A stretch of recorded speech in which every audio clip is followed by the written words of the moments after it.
Mindarta. Ini Romo, pertanyaannya adalah keugaharian itu sebenarnya bahasa apa dan apakah bisa dijelaskan etimologinya? Pertanyaan. Eh, Keugaharian ugahari itu ya kayaknya bahasa bahasa Jawa ya atau bahasa saya tidak tahu persisnya ya. Di kamus kita tidak ada di KBBI tidak ada penjelasan asal usul dari mana itu ya bahasa itu ya. Ugahari. Seingat saya di KBBI tidak ada penjelasan lebih dari itu. Bahasa Arab jelas bukan ya. Kalau dari itu ya ugahari. Latin juga bukan.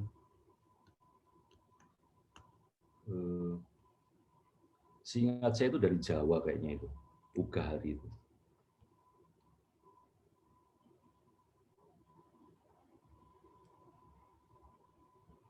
Hanya itu yang bisa saya jawab, Mas Nurudin. Oke. Terima kasih Romo atas jawabannya. Jadi mungkin sepertinya itu bahasa Jawa. Semoga jawaban dari Romo bisa sedikit menjawab Pak Yohanes. Kemudian ini saya masuk ke pertanyaan kedua juga lewat chat dari Ibu Vera ya. Ibu Vera, yaitu pertanyaannya adalah bagaimana keugaharian dipahami dengan hidup sederhana, Romo, atau mungkin kaitan keugaharian dengan hidup sederhana. Bisa ya, jadi salah satu wujud dari self control, dari pengendalian diri itu adalah hidup sederhana. Jadi ketika sebetulnya saya bisa beli ini, beli itu, begitu ya, bisa beli iPhone yang mahal, begitu ya. Tapi lalu saya pikir buat apa juga, begitu ya? Kayaknya dengan HP yang 1,5 juta, 2 juta juga cukup ya. Nah, di situ kan Anda punya self control ya. Jadi Anda tidak membiarkan larut dalam tren, dalam gaya ya. Tapi Anda mengontrol diri Anda sendiri dan memilih ya untuk hal-hal yang berkaitan dengan kenikmatan-kenikmatan itu ya sudah segini aja begitu ya. Mungkin dalam perjalanan Anda mampu ya untuk nginep di hotel bintang 5 begitu ya. Yang mewah, yang mahal ya, dengan makanan yang mahal ya. Tapi lalu Anda berpikir ya buat apa juga sih saya nginep di hotel seperti itu sementara di bintang 3 yang bersih juga bisa ya. Sekalian juga saya mau ngajarin anak saya supaya tidak terlalu bermanja-manja ya, supaya terbiasa dengan cara hidup yang lebih nyantai begitu ya. Jadi itu adalah manifestasi dari self control ya, dari ketika Anda bisa mengendalikan nafsu-nafsu ya, Anda mengenal kebutuhan-kebutuhan diri Anda sendiri dan Anda tahu hal baik mana yang sebaiknya dipilih. Jadi manifestasinya bisa begitu, Bu. Bisa dalam ketika Anda secara sengaja ya memilih kesederhanaan itu. Kan saya selalu ingat ya orang-orang Jawa kuno itu kan yang sering dibilang orang-orang ningrat ya, orang-orang ningrat kuno dulu itu kan mereka tidak menunjukkan kehebatan mereka dengan misalnya Ferrari di parkiran rumahnya ya, Ferrari lalu apalagi itu mobil-mobil yang mahal itu ya. Mereka juga tidak menunjukkan dengan misalnya saya nggak tahu ya benda apa lagi yang bisa dipamerkan ya. Tapi mereka menunjukkan dengan ya pakaian yang pantas ya, pakaian yang pantas ya, makanan yang pantas ya, rumah yang pantas ya, tidak berlebihan begitu ya. Dan kesederhanaan itu lebih tampak dalam jiwa ya, dalam sikap Anda yang makanya disebut lalu sebagai orang-orang ningrat ya, orang-orang yang mendapat penghargaan di kalangan desa-desa ya, bukan karena dia kaya, tapi karena dia orangnya yang sederhana. Ya, Romo, terima kasih atas jawabannya. Ini saya lihat di kolom sudah ada dua orang yang angkat tangan. Pertama saya persilahkan pada saudara atau Pak Paul untuk memberikan pertanyaan secara langsung kepada Romo. Ya. Saya persilahkan. Selamat malam Romo. Selamat malam. Ya, kebetulan saya pernah ikut kelas menerjemahkan Politeia bersama Romo beberapa tahun yang lalu di STF itu, Ya, Romo. ya, ya, saya ingat wajah kamu ya. Ya, ini saya mau tanya, Romo, ya. Kebetulan saya topik Parmenides ini saya tertarik banget gitu ya, karena saya melihatnya kan ada banyak cerita-cerita yang tadi Romo ceritakan tentang para dewa yang apa begitu ya. Nah, kalau kita kaitkan dengan situasi sekarang, bagaimana cara menanamkan sikap ugahari kepada anak-anak muda lah, kita sebut generasi muda, gitu ya Romo ya, yang kalau saya tidak salah itu di The Republic dikatakan jiwanya itu masih kayak lilin gitu. Betul. Nah, tapi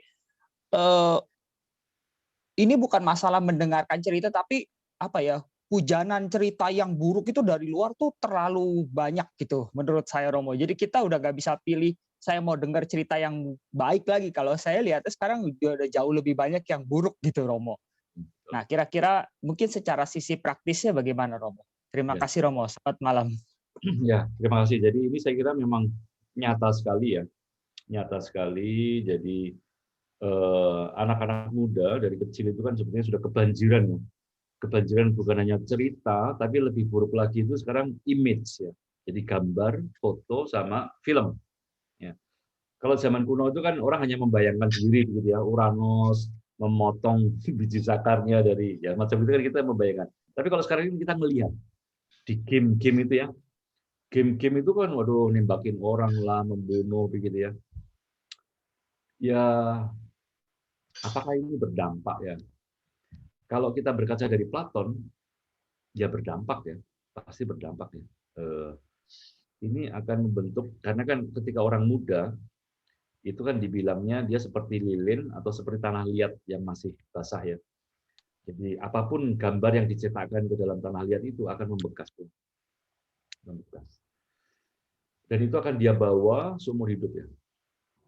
Jadi ini tuh yang mengkhawatirkan ya. Makanya kalau kita bertemu dengan orang-orang yang masa kecilnya mengalami perang misalnya. Dulu saya punya teman-teman dari tim-tim ya yang mereka melihat ayahnya dibunuh, melihat kekejaman tentara begitu ya. Itu orang-orang yang kemudian ketika dewasa sampai sekarang itu menjadi orang yang patologis ya, sakit jiwa. Ya, karena lalu dia menjadi pembenci, dia menjadi pemarah ya dia. Kalau dia ngelihat orang Indonesia itu kayak dia ngelihat pembunuh gitu ya. Dia langsung emosi gitu ya matanya. Nah, itu tentu pengalaman-pengalaman ekstrim ya, perang ya, ketika Anda melihat kekejaman, melihat kekerasan ya, melihat kengeriannya, dan itu membekas di jiwa.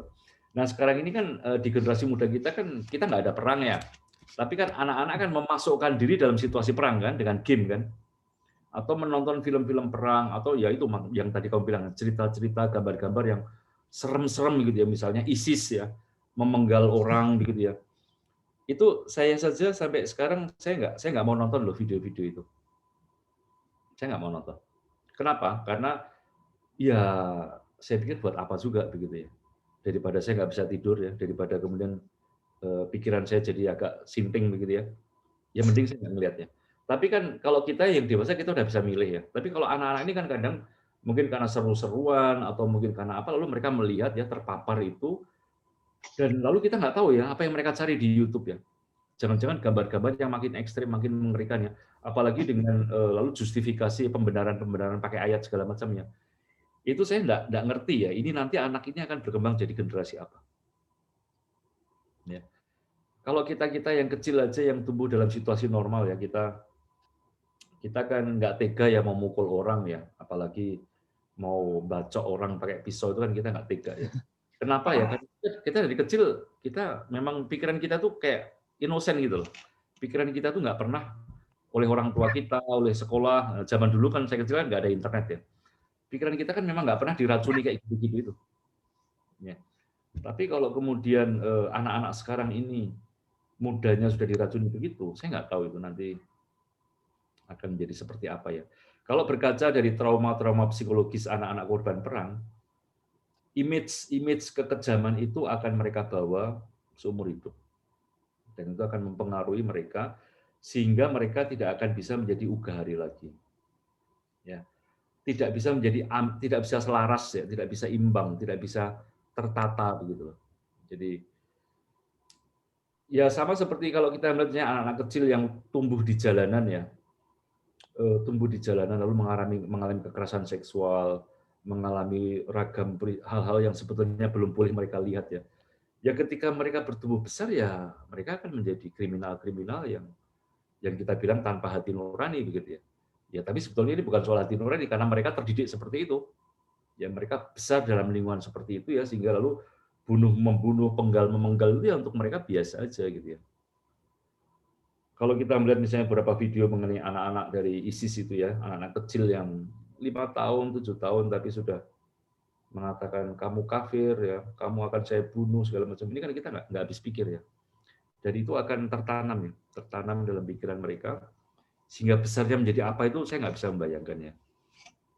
Jadi ini saya kira memang menjadi catatan ya, menjadi catatan, menjadi kekhawatiran ya, karena yang namanya trauma-trauma psikologis itu real ya, itu bukan omong kosong ya. Trauma psikologis itu real dan itu mempengaruhi Anda seumur hidup. Mengerikannya di situ ya. Nah sekali lagi yang terjadi dengan generasi kita itu bukannya mereka tidak hidup dalam peperangan ya, tapi mereka memasukkan diri dalam experience itu ya, dengan game lah, dengan ini, dengan itulah yang lalu ya secara volunteer, secara sukarela mencetakkan hal-hal buruk itu dalam jiwa mereka. Begitu Paul, komentar. Iya. Terima kasih Romo. Ya. Terima kasih Romo atas jawabannya, menarik sekali. Bahkan kalau dikatakan mungkin sekarang anak-anak zaman sekarang tuh lebih ngerti apa istilahnya villain ya, kejahatan tapi malah disukai. Thanos itu siapa yang sekarang nggak ngerti. Jadi kalau menjentikkan tuh katanya bisa menghancurkan setengah dunia karena memang harus dimusnahkan manusia itu. Thanos itu jadi film Hollywood itu kan. Kalau dia menjadi kepala manusia itu nggak layak hidup.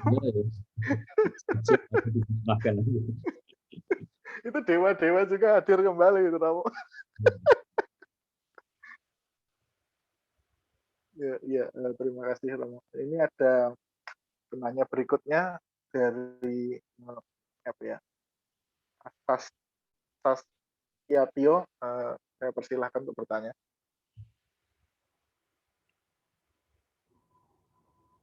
Halo? Halo? Ya. Halo? Terdengar. Ya. Ya, sudah terdengar. Oh, sudah terdengar. Selamat malam, Romo. Terima kasih buat sharingnya.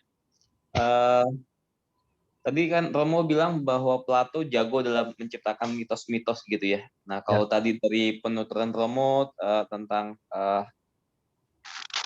cerita tadi, saya sih mungkin bisa menangkap juga sepertinya percakapan Sokrates dengan Kritias dan Charmides itu apakah juga hanya mitos yang diciptakan oleh Platon gitu loh. Soalnya kayaknya kayak ceritanya gitu kayak nggak nyata, kayak fiksi gitu. Dan bagaimana tanggapan Romo, apakah itu nyata atau itu fiksi?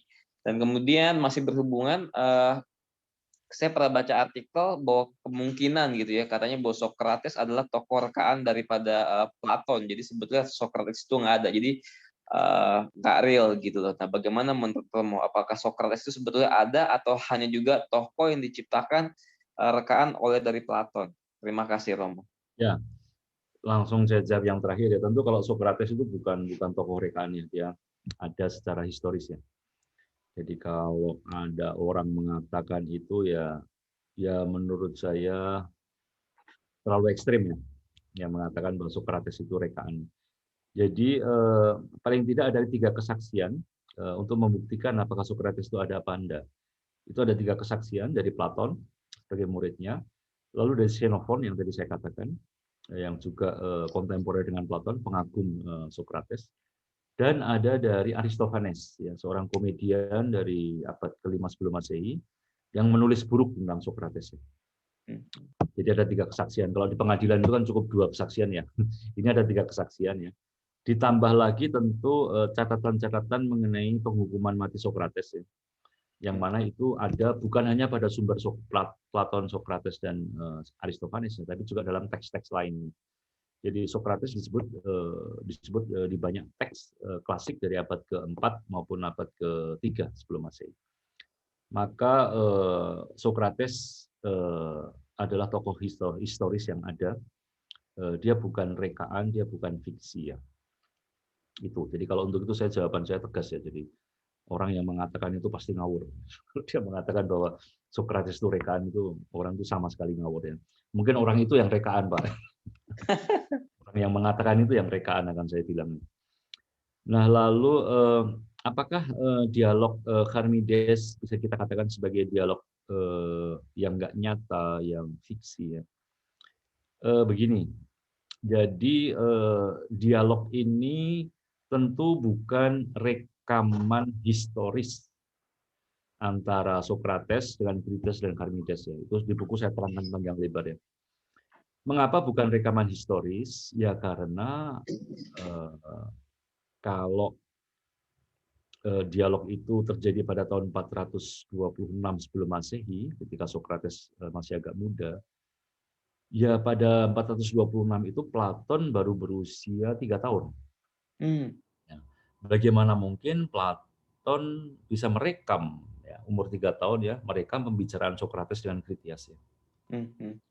Jadi sama seperti kalau misalnya saya bikin dialog misalnya antara Muhammad Hatta diskusi dengan Syahrir begitu ya. Pada tahun 50-an begitu ya. Nah, sementara saya baru lahir itu tahun 60. Ya. Lalu orang mengatakan, "Oh, Setio berarti yang kamu tulis itu fiksi reka aja." Iya, ya, dalam arti tertentu iya.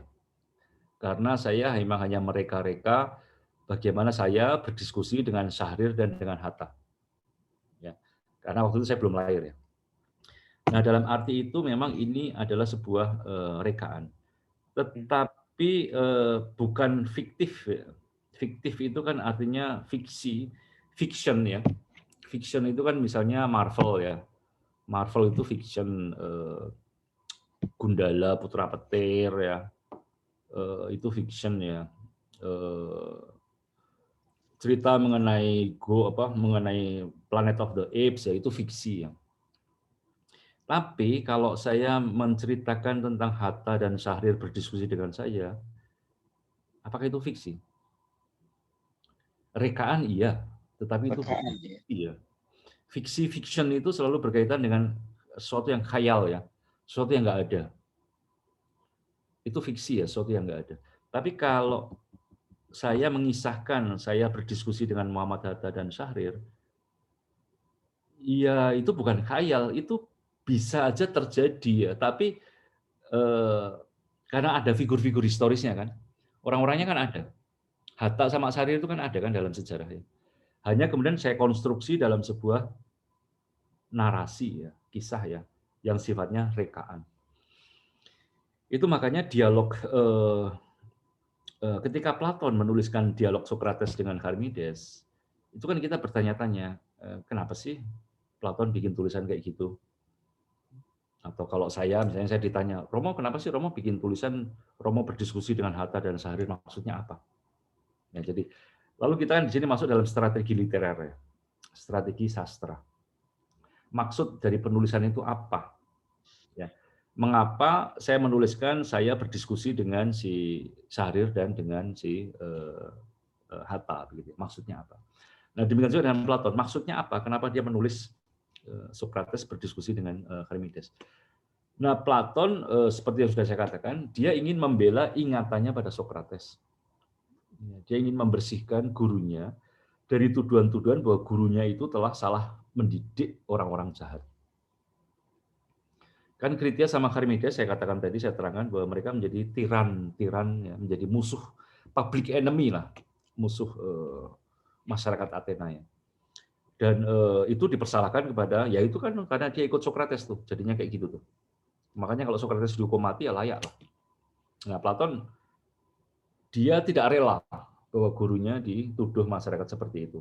Maka untuk membersihkan apologia ya, membersihkan gurunya, dia membuat dialog ini, di mana dalam dialog rekaan ini dia menunjukkan ini loh yang namanya Charmides, Kritias ini memang betul mereka murid Sokrates, tapi mereka murid-murid yang blow on ya.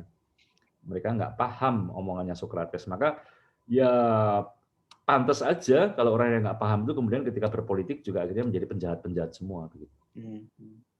Jadi Sekali lagi itu bukan fiksi ya, tapi itu bukan mitos juga ya. Karena kalau mitos itu kan kayak Sangkuriang ya. Sangkuriang itu ada nggak orangnya? Ya nggak ada. Baru kelinting ya di Ambarawa itu, ya jangan ditanya naganya di mana, namanya juga mitos. Jadi kalau mitos itu nggak ada ininya. Kalau mitos itu lebih ke belakang, fiksi itu ke depan. Ya. Tapi sama-sama nggak ada. Ya, jadi fiction itu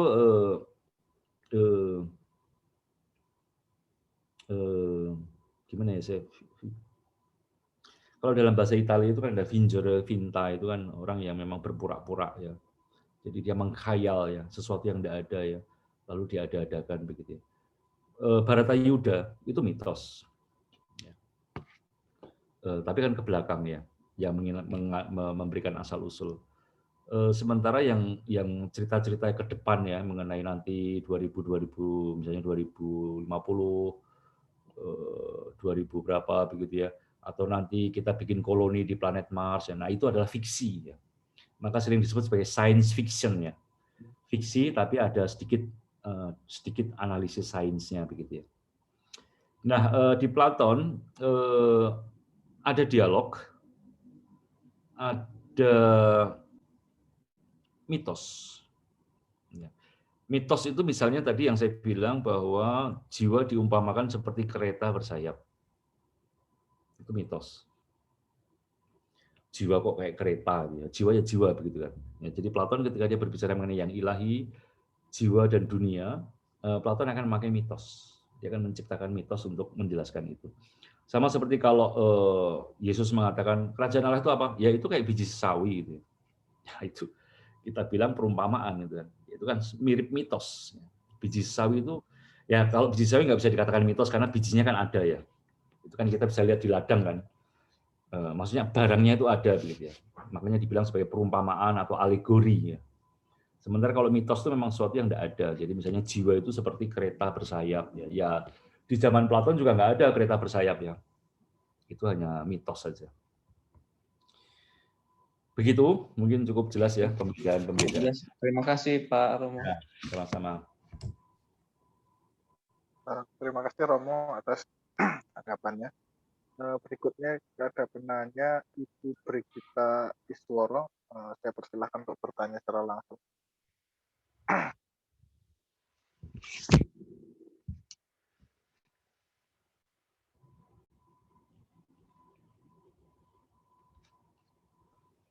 Halo, Ibu Brigita masih di tempat? Mungkin bisa minta tolong di-unmute.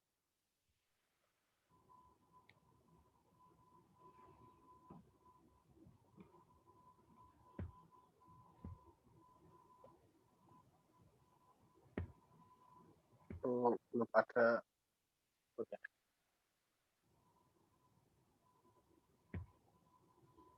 Belum ada, Mas. Oh ya, jika belum ada saya akan bacakan pertanyaan di chat dulu. Saya rangkum. Jadi ada dua pertanyaan Romo. Yang pertama adalah apakah Ugahari itu sama dengan wisdom? Yang pertama. Yang kedua adalah tadi terkait dengan exposure dari media atau dari berbagai media itu bagaimana kira-kira filsafat Platon ini menawarkan solusi untuk menangkal itu tadi, menciptakan vaksinasi itu untuk mencapai keugarian. Mungkin itu Romo. Terima kasih. Ya. Jadi Ugahari dengan wisdom tadi sudah saya tunjukkan di bagian apa? Di bagian skema ya. Jadi epitomia itu kalau dia bisa dikendalikan rasio dia punya keugarian. Lalu ketika kita rasio bisa menundukkan apa? Tumos, maka tumos itu akan berani dan ugahari. Dan ketika rasio yang berhasil menundukkan epitomia dan tumos itu ya, yang memasukkan keugarian dan keberanian itu, maka rasio yang wise, wisdom itu adalah rasio yang ugahari dan berani. Ya, jadi kebijaksanaan adalah tentu unsur kecerdasan, unsur pemikiran, ya, unsur refleksi yang kuat ya. Tetapi dia dilambari oleh keugarian dan keberanian. Jadi itulah saya kira kita pantas mengatakan seseorang itu bijaksana karena misalnya kalau kita mengatakan Gus Dur itu bijaksana begitu ya. Ya karena ketika dia menanggapi isu-isu ya dengan kecerdasannya dia itu bisa menyampaikan hal-hal yang butuh keberanian ya untuk mengatakannya ya. Dan terukur. Ya, jadi terukur. Jadi tidak serta-merta lalu karena kan ya seperti yang saya katakan tadi di awal ya bahwa misalnya orang tua ya. Kalau Anda menjadi orang tua yang bijaksana. Anda punya masalah dengan suami, dengan istri Anda. Masalah yang tentu nggak sepele begitu ya. Lalu anak Anda sedih karena melihat Anda kok kelihatan bermasalah ya. Anak baru 12, 13, 14 tahun. Lalu anak itu tanya, "Mah, ada apa sih? Pah, ada apa sih?" Kalau Anda orang tua yang bijak, ya pasti Anda akan tahu bahwa banyak hal yang tidak perlu saya katakan kepada anak saya. Saya bisa mengatakan ini itu, tetapi beberapa hal akan saya hilangkan ya. Supaya anak itu tahu bahwa memang saya memang sedih ya, dia pasti ngelihat dan saya juga memang sedih gitu ya. Supaya dia bisa ya merasa bahwa dia diberi porsi juga untuk menghibur saya begitu ya. Tapi juga saya tahu persis bahwa saya tidak wajib mengatakan semuanya pada anak saya. Jadi ini kan wisdom ya. Wisdom ketika Anda dituntut untuk self control ya. Tidak mengatakan semuanya. Ya.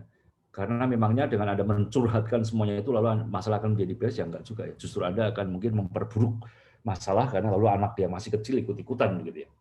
Jadi dalam banyak hal ya ketika Anda berada dalam posisi-posisi di atas ya. Wisdom itu artinya tentu Anda melakukan pertimbangan sedetil mungkin, serumit mungkin dengan kecerdasan Anda ya. Tapi lalu Anda mengambil keputusan dengan penuh keberanian dan dengan self control ya. Jadi sekali lagi wisdom memiliki unsur keugarian di dalamnya. Tetapi ugari sendiri belum tentu wisdom ya. Ugari itu hanyalah kemampuan self control saja. Lalu berkaitan dengan exposure media. Lalu dari Platon kira-kira vaksinnya apa? Kalau dari Platon tentu yang dilakukan kepada anak-anak, jadi khususnya ini katakan 14 tahun ke bawah ya, jadi dari usia bayi sampai usia SMP begitu, maka Platon menganjurkan kita membuat kontramitos, membuat kontranarasi.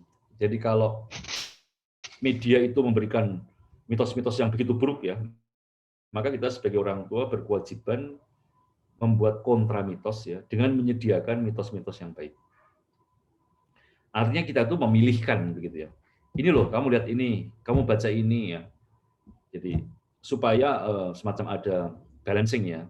Syukur-syukur kalau bisa mengintervensi ya, lalu anak-anak itu kita jauhkan dari gambar-gambar, dari cerita-cerita yang memang buruk itu. Ya, kalau kita bisa melakukan itu tentu lebih baik ya. Jadi misalnya pembatasan akses kepada gadget ya, HP dan internet itu sesuatu yang normal dilakukan di mana-mana ya.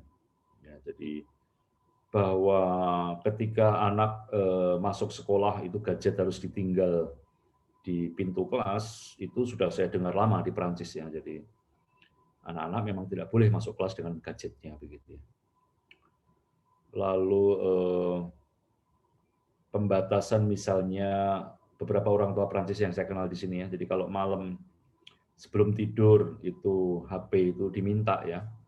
Jadi supaya anak-anak itu ketika masuk kamar tidur jam 9, jam 10 mereka memang tidur ya. Bukan kok main Instagram atau main apa sampai jam 2, jam 3 pagi begitu ya.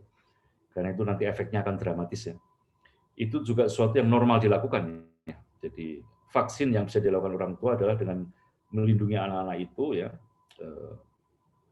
seperlunya begitu ya, supaya mereka tidak terpapar berlebihan dari image-image itu dan syukur-syukur lalu kita menawarkan film apa yang harus ditonton, buku apa, komik apa yang sebaiknya dibaca, begitu ya. Karena dengan demikian kita bisa membantu anak-anak kita demi masa depan mereka juga. Begitu. Sedikit ide dari Platon, karena dia juga membuat counter narasi ya. Jadi Platon misalnya mengatakan hanya cerita-cerita tentang dewa-dewi yang baik yang boleh dikisahkan. Dewa-dewi yang saling membunuh, saling berkhianat, kong kali kong ya, itu harus dibuang. Musik-musik hanya musik-musik yang tengah ya, yang imbang yang boleh diberikan. Anak-anak tidak boleh diberi musik terlalu loyo atau diberi musik yang terlalu hingar-bingar ya, karena itu akan mempengaruhi emosi mereka. Bahkan makanan pun ya, Platon mengatakan ya harus dipilihkan ya makanannya supaya anak-anak itu juga pertumbuhan badannya, karena jiwa dan badan kan terkait, pertumbuhan badannya juga imbang. Begitu Mas Nurudin. Ya, terima kasih Romo atas tanggapannya. Kemudian saya akan mengambil pertanyaan dari yang lain. Saya persilahkan kepada Pendeta Elston Lingga untuk menyampaikan pertanyaan secara langsung. Terima kasih.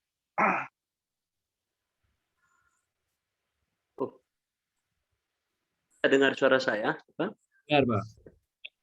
Oke. Terima kasih Romo. Ini penjelasan yang sangat menarik saya rasa. Tapi jujur saya katakan mengenai suprason atau keugah harian yang kita bahas ini, bagi saya ini merupakan khayalan yang sudah, bagaimana kita katakannya, terlambat lah kita katakan begitu. Melihat kondisi bangsa dan negara bahkan dunia ini yang terus terang kita katakan merawat bumi pun mereka tidak bisa lagi atau kita tidak bisa melakukannya. Kalau saya tidak silap, 5 tahun PGI berbicara mengenai keugah harian. Saya sering mengikuti, tapi saya rasa walaupun itu menjadi tema besar dari PGI, saya rasa tidak mendarat itu. Karena lama-kelamaan keugah harian itu semakin tidak kedengaran. Bahkan jujur kita katakan, saya baru tahu bahwa Plato, Sokrates, dan yang lain-lain ternyata sebelum Masehi sudah membicarakan suprason ini begitu mendetail begitu. Oleh karena itu saya mau bertanya ini kepada Romo, apakah Romo juga masih membayangkan dunia yang bisa berubah kalau kita membahas suprason tadi itu dalam kondisi seperti tadi anak-anak kita saja susah banget kita untuk mengajari mereka supaya menghentikan memakai handphone sampai tengah malam karena mereka main game. Bahkan di game itu pernah saya intip anak saya ya, yang dia pakai itu justru game yang saling bunuh-membunuh begitu, dan kita anjurkan supaya mereka menyetop itu pun sangat susah rasanya. Terima kasih Romo. Ya, jadi tentu kalau saya mau berbicara, saya mau menulis, ya, ini menerjemahkan barang ini kan nggak gampang, Pak ya. Ya. Setengah mati tuh Pak, jadi baca segala macam ya. Belum itu kan buku kuno yang lama sekali ya, sehingga harus adaptasi segala macam ini. Jadi saya kira kalau saya menerjemahkan, kemudian saya berbicara, saya mengajarkan ini ya, tentunya karena saya yakin ya bahwa itu bisa. Ya, itu bisa, itu harus kita lakukan ya. Sebetulnya gimana sih, saya itu kadang-kadang juga nggak ngerti sama orang Indonesia ya, sama kita ini ya. Gini, saya ini kan pastor untuk orang-orang ekspat, orang Perancis ya di Kemang ya. Ada sekitar 100-an orang Perancis ya. Saya bisa bahasa Perancis dengan mereka. Kita kan sering rapat, sering meeting ya di rumah mereka di Kemang ya. Itu kalau kita rapat kan di rumah Pak ya, di rumah keluarga-keluarga Prancis masih muda ya, anaknya ya paling 8 tahun, 12 tahun, 14 tahun begitu ya, anak-anak kecil seperti anak-anak kita juga ya. Nah, yang menarik itu kalau ada anak kecil ya, misalnya 4 tahun, 5 tahun ya, kan kita meeting jam 8 ya. Lalu namanya anak kan kadang-kadang mah ya, pah begitu ya. Tapi mereka tuh udah diajari gini, ini ya, Bapak sama Ibu, kita lagi pertemuan sama Romo. Ini ada orang-orang ya. Kamu sekarang tidur. Ya, Ma, tapi gini, kamu sekarang tidur. Itu anak nurut loh, Pak. Atau kita ada makan malam nih. Kalau kita makan malam kan lama ya orang Prancis itu ya. Kita bisa mulai jam 5 selesai jam 10 begitu ya. Kadang ngobrol segala macam. Nah, itu anak-anak itu sudah diberitahu dari awal. Nanti ya, hari ini jam sekian sama jam sekian, Mama Papa akan ngundang teman-teman, lalu kita akan makan malam ya. Jadi nanti kalian di sana ya, jangan campur-campur dengan kami ya. Kalian makan sendiri nanti. Jalan, Pak. Jadi jangan putus harapan. Kalau bule-bule aja bisa mengatur anaknya dengan tertib ya, masa kita nggak bisa ya. Ya kalau soal HP, soal apa, saya kira sama ya, problemnya sama ya. Tapi nggak tahu ya mereka, misalnya di kelas begitu ya, mereka bisa tegas ya, dan mungkin semuanya itu memang tergantung dari ini ya, tergantung dari ketegasan kita sendiri. Lalu kita juga ngasih contoh ya, itu yang susah. Jadi kalau kita mau mendisiplinkan anak ya kita harus disiplin ya, mohon maaf ya. Kalau kita bilang wah kamu kalau makan itu jangan bawa HP, makan tuh makan, kita berkomunikasi ya. Tapi tiap kali ada makan ada ngadep HP. Ah ya podo wae begitu ya. Jadi masalahnya di kita itu kan gitu toh Pak. Bahwa kita sendiri nggak mau menerapkan. Kita maunya orang lain yang menerapkan. Lah gimana kalau setiap orang Indonesia berpikir begitu ya? Adil itu orang lain saja, jangan saya ya. Ya, kalau setiap orang mengatakan begitu ya repot ya. Ugahari itu ya orang lain saja, tapi jangan keluarga saya. Ayo susah ya. Karena kita nggak melihat pentingnya itu untuk survival keluarga maupun survival negara ya. Tentu orang Prancis itu bebas ya. Orang Prancis itu ya apapun lah Anda bisa mengatakannya. Tetapi kalau kita bicara pendidikan ya, saya itu selalu terharu gitu loh. Di Prancis itu kan saya pernah mau pulang bawa koper berat sekali begitu ya, 30 kilo kan. Itu kan di Prancis kan nggak ada apa bonceng motor apa. Orang kan harus jalan semuanya. Kita jalan kaki bawa koper berat sekali. Itu tiba-tiba tuh ada 2 anak muda itu dengan santainya, "Pak, berat Pak ya? Bisa kami tolong?" begitu. Sampai saya bingung. Mau nolong angkat, saya bilang, enggak, saya kan malu gitu. Saya masih kuat. Enggak, saya masih kuat. Lalu saya jalan lagi, nah setelah berapa ratus meter memang terasa berat begitu ya. Lalu ada anak muda lain yang datang, "Pak, mau saya bantu Pak?" gitu ya. Saya bilang, "Silahkan." Ya akhirnya saya dibantu. Enggak pernah saya mengalami itu di Indonesia. Ya enggak pernah. Ini di Perancis loh Pak, dan saya bukan bilang Perancis tahun 50-an. Perancis ya hari-hari ini begini ya. Di mana anak mudanya itu masih tahu sopan santun, masih. Kalau lihat orang berat ditolong, kalau Anda lihat kemarin yang sepak bola itu ya, ada orang meninggal, lalu kan teman-temannya mengelilingi kan, supaya tidak di-shoot kamera. Nah, itu kan kasihan ya, kalau orang lagi menderita begitu, masa lalu kamera motret. Nah ini kan beda dengan Indonesia. Wah langsung jadi TikTok tuh kalau di Indonesia. Ada orang pingsan di tengah lapangan, langsung semua akan komentar ya, tanyain keluarganya, gimana kesan-kesannya anak Anda sakit di lapangan ya. Kita ini kan budaya kita tuh nggak tahu ya udah jadi kayak biadab begini ya. Jadi udah nggak ngerti lagi batas-batas begitu ya. Jadi saya memahami bahwa Bapak agak desperate ya, agak putus asa ya. Tapi ya mari kita mulai saja. Nggak usah. Karena keugalian dari PG itu ya mentok kalau hanya jadi wacana. Wong ini bukan hanya wacana kok Pak, ini harus dipraktekkan ya. Betul. Dan prakteknya dari mana ya jangan nunggu orang lain ya. Jadi, dan kita sendiri itu artinya yaitu kalau mendidik anak ya, membatasi dengan gadget ya artinya kita sendiri kita juga harus membatasi diri begitu loh. Kalau Anda melarang anak-anak, jangan nonton TV, tapi ada setiap hari di depan TV, ya omong kosong. Ya kan? Begitu Pak. Jadi ini ya tidak mudah, saya tahu ya. Karena anak yang mengeluh, anak yang menangis segala macam itu memang. Tapi ya demi kebaikan mereka lah. Toh kita juga bukannya merampas HP selama-lamanya kan enggak kan. Kan hanya waktu tertentu ya.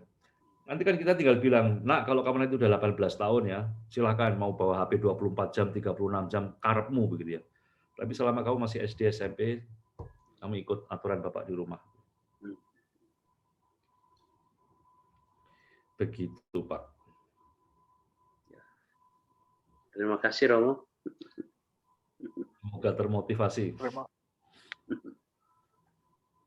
Terima kasih Romo atas jawabannya. Mungkin kalau di sini tadi kalau ada yang bantu bawakan barang mungkin malah curiga Romo, jangan-jangan saya dirampok atau digendam nanti. Iya betul ya kalau gitu. Ya Di nggak Prancis maunya, itu jangan-jangan. kalau ada orang bawa itu loh kereta bayi itu kan, banyak ibu-ibu dengan kereta bayi itu ya. Itu begitu bis kota berhenti, itu selalu orang dengan sendirinya siapapun yang akan menolong membantu mengangkatkan. Nggak usah diperintah ya. Itu sesuatu yang nggak ada di sini ya. Makanya saya tuh kadang-kadang heran ya. Kita ini bukan negara maju, bukan negara hebat, tapi kok perilaku kita. Apa mungkin karena tidak maju itu mungkin ya? Karena kita tidak maju itu. Jadi tidak maju bukan hanya dalam arti peradaban teknologi, tapi juga peradaban manusianya. Terima kasih Romo atas jawabannya. Ini ada kita masuk ke pertanyaan selanjutnya. Ada Pak Wadyo Pasaribu. Saya persilakan. Mohon pertanyaannya dengan singkat.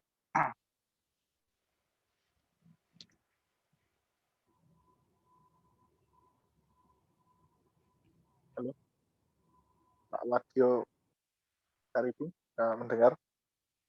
Ya, selamat malam, Mas Nurin. Malam, Mas. Selamat malam juga, Romo. Apa kabar, Romo? Semoga sehat. Baik, sehat. Terima kasih. Ya, saya tergerak untuk menambahkan optimisme kepada kepesimisan tentang masa depan pendidikan dan masa depan anak muda dan generasi muda, Romo. Ya. Tapi sebelumnya, saya tadi waktu mendengar uraian tentang kisah Kronos itu, dan kemudian versi yang saya dengar adalah dia Zeus membelah perut Kronos dan membebaskan saudara-saudaranya, tapi sebelum dia mengizinkan saudaranya keluar, dia berkata kepada saudara-saudaranya itu, memang kalian itu yang sulung lahirnya, tapi aku yang sulung dari rahim ayah. Jadi dia akhirnya menjadi yang sulung di antara para dewa karena dia sudah buat perjanjian di awal. Betul. Nah, Ya. waktu saya mendengar cerita itu, dalam imajinasi saya itu terbentuk suatu hal itu bahwa ternyata tidak semua hal itu ditelan oleh waktu. Ada yang abadi. Mungkin dia tenggelam sebentar, tapi hanya untuk muncul kembali. Nah, di sini saya berpikir, ternyata yang namanya kisah, walaupun Platon meminta kita hati-hati akan kisah-kisah yang peperangan seperti itu, rupanya itu mungkin dipengaruhi juga bagaimana ontologi yang mendasari orang untuk memberikan makna gitu. Nah, jadi saya punya keyakinan dari situ bahwa meskipun saat ini dalam fenomena sepertinya harapan itu sulit, tetapi kita punya ontologi yang kuat sebenarnya dalam berbangsa yang hidup di dalam hampir, saya rasa di semua suku, yaitu Pancasila. Dan yang terakhir, bangsa kita bangsa yang komunal dan permisif. Kelihatannya sampai sekarang masih seperti itu gitu. Nah, apabila suatu saat kita berhasil meneruskan bagaimana memanfaatkan kekomunalan dan kepermisifan itu, bagaimana memanfaatkan kekomunalan dan kepermisifan itu dengan yang baik, serta mampu mereformasi pendidikan, tidak hanya mengisi botol kosong, tetapi mampu mendidik orang, membangkitkan ontologi alamiah yaitu Pancasila itu, untuk muncul di dalam akal, menjadi suatu kreativitas kritis yang terbuka, dan orang-orang itu terdidik, bisa berada di mana dia dibutuhkan. Saya rasa ada harapan. Dan terakhir dari yang terakhir, semangat komunal dan permisif itu selalu saya pikir salah satu mengandaikan hadirnya kembali seorang pemimpin yang mampu meraih hati warganya dengan retorika yang patos, etos, logosnya sanggup melampaui atau seperti Bung Karno. Ya, saya tidak tahu. Saya pikir itu harapan dan saya yakin itu. Terima kasih. Ya, terima kasih Mas Wadyo. Ya, sepakat ya. Jadi memang saya kira memang tentu kita tidak bisa berpikir linear ya. Seolah-olah kalau kondisi begini lalu begini ya. Kan faktor sejarah itu kan memang macam-macam gitu ya. Jadi kita memang makanya alasan untuk pesimis itu jangan terlalu dibesar-besarkan begitu ya.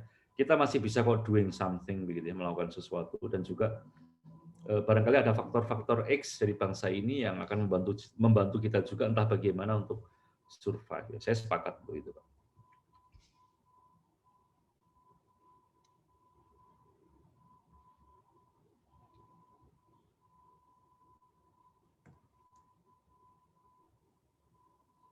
Terima kasih Romo atas jawabannya. Kita pada penanya terakhir pada malam ini, mungkin pada Mas Yohanes Sindarta bisa menyampaikan pertanyaan secara singkat. Terima kasih. Terima kasih Mas Nurudin. Selamat malam Romo. Selamat malam Mas Yohanes. Pertanyaan saya bicara soal keugaharian yang merupakan bagian dari arete tidak lepas juga dari keberanian, kebijaksanaan, dan keadilan.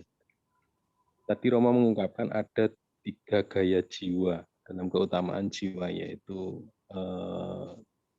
keugaharian, tomos, epitomia, dan Logistik. satunya. Nah, yang kemudian itu terwujud atau memanifestasi dalam bentuk keugaharian, kebijaksanaan, dan juga Romo satunya? Keberanian. Nah, yang mau saya tanyakan, di mana letak keadilan atau bagaimana kita mendefinisikan untuk keadilan? Ya. Jadi kalau di Platon ya, keadilan itu memang abstrak ya. Adil itu artinya tegak, artinya benar ya. Jadi dalam bahasa kitab suci Kristiani ya, dikaios itu artinya juga kamu menjadi orang yang adil itu artinya kamu orang yang tegak di depan sesama. Kamu menjadi orang yang benar di depan sesama. Itulah adil ya, dalam arti adil dalam bahasa Arab ya. Yang artinya juga kamu menjadi orang yang tegak ya, orang yang kepalanya tegak. Orang yang tidak malu dengan sesamanya ya. Karena Anda beres dengan diri Anda sendiri, Anda beres dengan keluarga Anda beres dengan sesama. Jadi itulah wajah dari keadilan dalam arti klasik ya, yang lebih holistik, lebih menyeluruh. Ini tentu berbeda dengan Aristoteles yang mengatakan ada keadilan distributif, ada keadilan reparatif, ada keadilan komutatif ya. Jadi keadilan ekonomi ya. Jadi komutatif itu ya artinya kalau saya beli sapi harganya sekian begitu ya, karena memang ada semacam penilaian begitu ya. Distributif itu artinya kalau saya bagi, adil itu artinya kalau semua mendapat bagian sesuai dengan porsinya masing-masing ya. Reparatif artinya kalau saya melakukan kesalahan ya, lalu ada hukuman ya untuk mengembalikan tatanan yang dirusak gitu ya. Platon enggak, Platon masih abstrak ya. Adil adalah ketika Anda itu manusia yang benar. Yesus adalah manusia yang adil. Dia adalah manusia yang benar. Ya, artinya dia sebagai manusia, dia bisa mengendalikan epitomianya, dia bisa mengendalikan tumosnya, dia bisa mengendalikan rasionya. Jadi dia orang yang self controlnya baik ugahari, orang yang punya keberanian dan orang yang bijaksana dengan sendirinya menjadi orang yang benar. Nah, menjadi orang yang adil. Katakan kebenaran gitu ya Romo ya. Kebenaran dalam arti keutuhan, ketegaan ya. Manusia yang berintegritas lah kalau gampangnya ya. Dalam bahasa kekinian, adil itu manusia yang berintegritas. Jadi ketika Anda nggak korupsi karena mengikuti nafsu epitomnya ya, nafsu uang itu ya.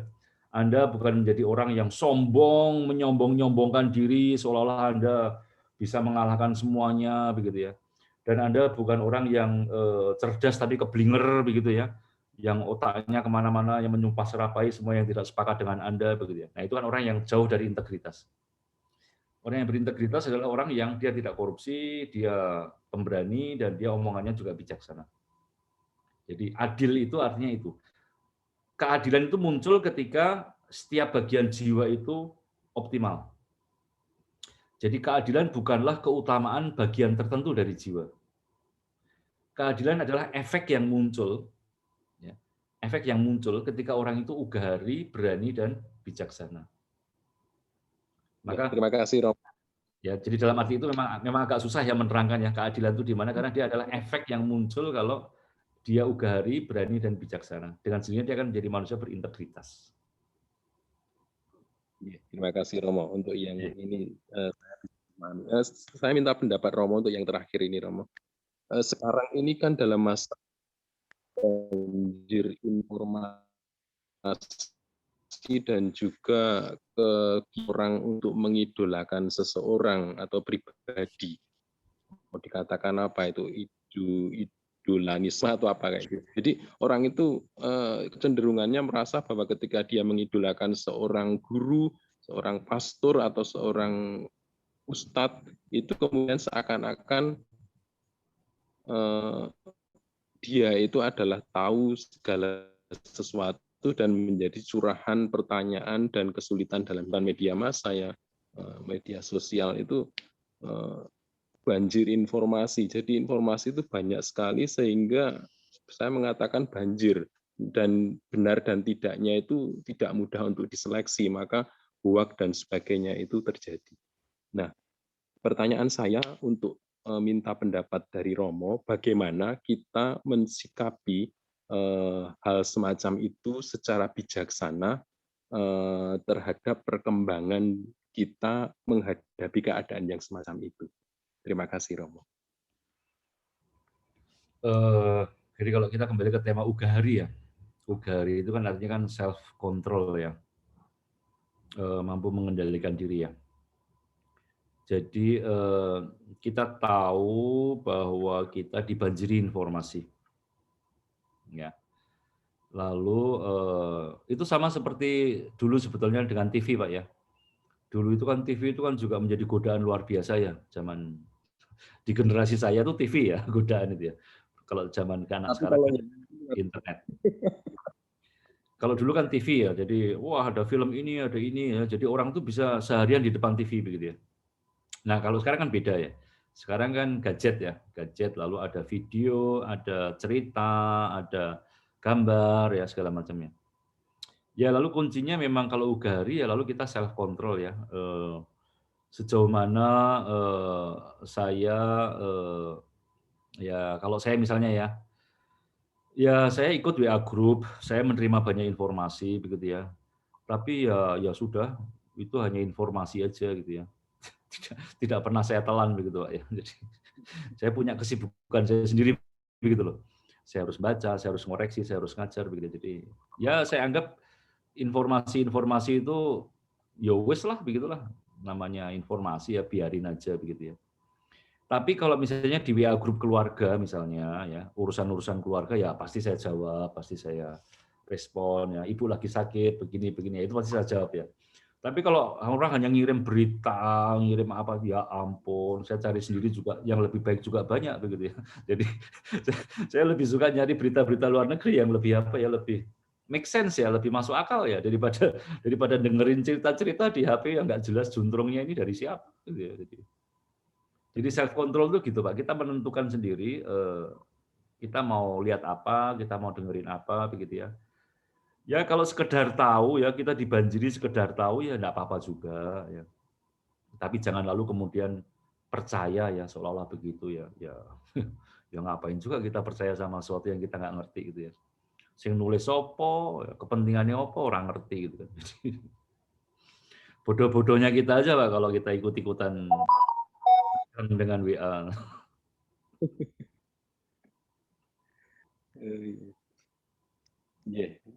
Terima kasih.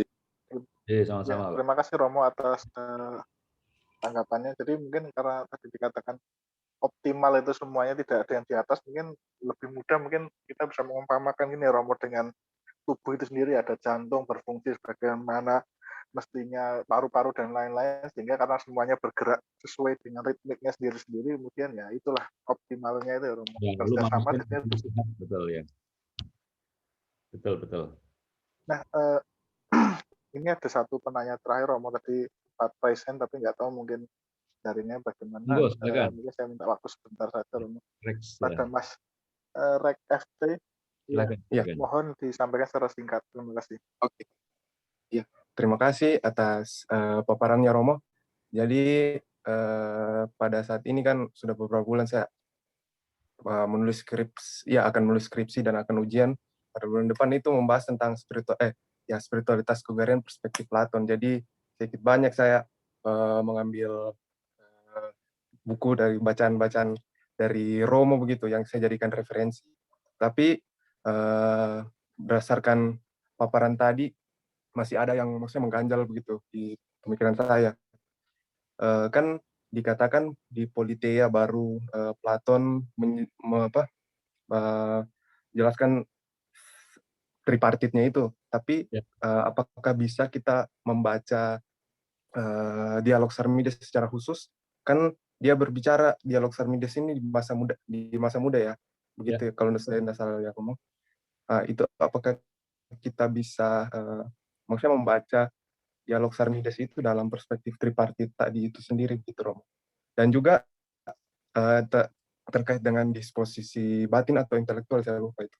Nah, itu kira-kira maksudnya apa ya, Romo? Ya, mungkin itu saja. Terima kasih banyak. Disposisi batin intelektual itu dalam kerangka apa ya? Kalau saya tidak salah ingat ada intensinya, siapa lagi namanya? Si Charmides. Kan dia di dialognya itu untuk menjadi Ugahari begitu. Kalau saya tidak salah baca di bukunya Romo yang ini. Ya, disposisi batin. Ya. Disposisi batin. Terima kasih. Artinya dia belum siap ya. Jadi disposition itu kan artinya habitus, artinya ketersediaan, artinya kesiapan kamu itu tidak ada begitu ya. Jadi disposisi batin itu artinya kesiapan batin ya. Disposisi intelektual itu kesiapan intelektual ya. Jadi belum nangkep gitu loh waktu itu si Charmides itu ya. Mungkin atau terlalu muda atau mungkin memang ya bakatnya memang nggak bagus begitu ya. Sehingga dia nggak nangkep ya. Jadi disposisi adalah kesiapan ya, kesiapan atau ketersediaan dari sesuatu. Nah, lalu tadi pertanyaan kamu, apakah Charmides bisa dibaca dengan memakai tripartisi jiwa?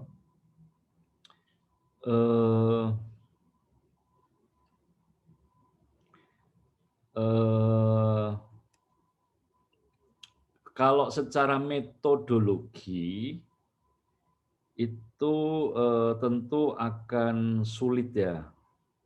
Secara metodologi sulit karena itu seperti saya membaca peristiwa misalnya Soeharto dengan memakai kacamata demokrasi. Ya. Misalnya saya cerita waktu itu bahwa kita sebagai mahasiswa itu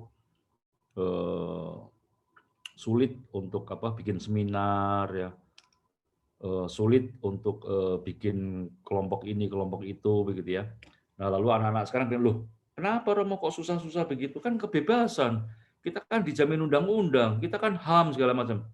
Ya lu ngomong zaman reformasi, lu nggak ngerti zaman Orde Baru dulu begitu kan. Siapa yang peduli HAM? Siapa yang peduli zaman Soeharto nggak bisa apa-apa begitu. Nah itu sama seperti kamu memakai tripartisi untuk membaca Charmides. Agak susah ya karena secara metodologi lalu kemudian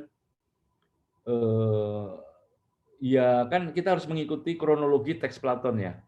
Kalau teks Platon yang memang teks-teks awal itu memang belum ada positioning Platon tentang jiwa yang terbagi menjadi 3. Bahkan kalau kamu baca di Charmides, itu kan jiwa itu kan kesannya kayak utuh ya. Bahkan jiwa itu lebih menyeluruh daripada badan. Itu makanya ketika kepalanya Charmides sakit, dia harus disembuhkan bukan hanya kepalanya, tapi badannya bahkan jiwanya ya.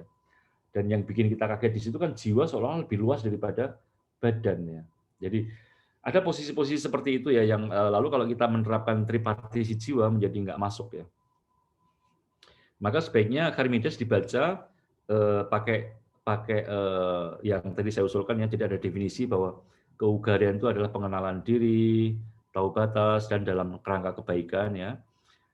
Yang mana harus diakui ini masih abstrak ya. ini masih abstrak, susah ditangkap ya.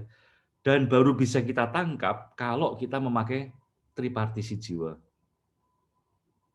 Ya, artinya lalu kita semacam tahu diri ya, saya menerapkan tripartisi jiwa untuk menerangkan ya teks yang dalam aslinya di Charmides memang definisinya sangat abstrak begitu. Jadi begitu. Jadi jangan dicampur adukkan ya, tapi kamu Charmides ya. Habis itu baru kemudian kamu memberikan bagaimana sih memahami teks Charmides ini. Salah satu caranya adalah dengan menerapkan ya, memakai tripartisi ya, supaya definisi lalu kelihatan. Oh, maksudnya begini begitu. Ya ini exercise intelektual tidak gampang ya. Moga-moga skripsi Anda lancar dan sukses. Terima kasih Romo atas jawabannya. Mungkin sebelum Romo memberikan kata penutup untuk kelas malam hari ini, saya mengingatkan kepada teman-teman circle semua untuk mengisi daftar hadir ya untuk kepentingan sertifikat, dan kemudian juga bisa menghubungi panitia jika ingin mengikuti kelas-kelas yang lain. Nah, mungkin saya berikan waktunya kembali kepada Romo untuk memberikan kata penutup, Romo. Terima kasih. Baik, terima kasih rekan-rekan sekalian yang sudah meluangkan waktunya untuk sore hari ini. Keutamaan keugaharian adalah keutamaan yang tentu dasarnya adalah pengenalan diri. Kita mengenal diri kita, dan diri kita adalah jiwa kita, yang ada epitomia, ada tumos, dan ada rasio ya. Dan dengan mengenal diri kita, lalu kita bisa mengontrol, mengendalikan, jadi yang terbaik mengendalikan bagian yang lebih rendah dalam kerangka kebaikan. Jadi pengenalan diri supaya kita bisa mengontrol bagian diri kita yang lebih rendah dalam kerangka kebaikan. Dan tentu ini tidak mudah, karena tantangannya di Indonesia, kita sudah ada dalam budaya yang mungkin menurut kita seperti ini ya, buruk ya. Tapi kita mesti optimis, kita mesti mulai dari diri kita sendiri ya, supaya keutamaan keugaharian ini paling tidak untuk masa depan generasi muda kita bisa mulai diaktualkan. Terima kasih.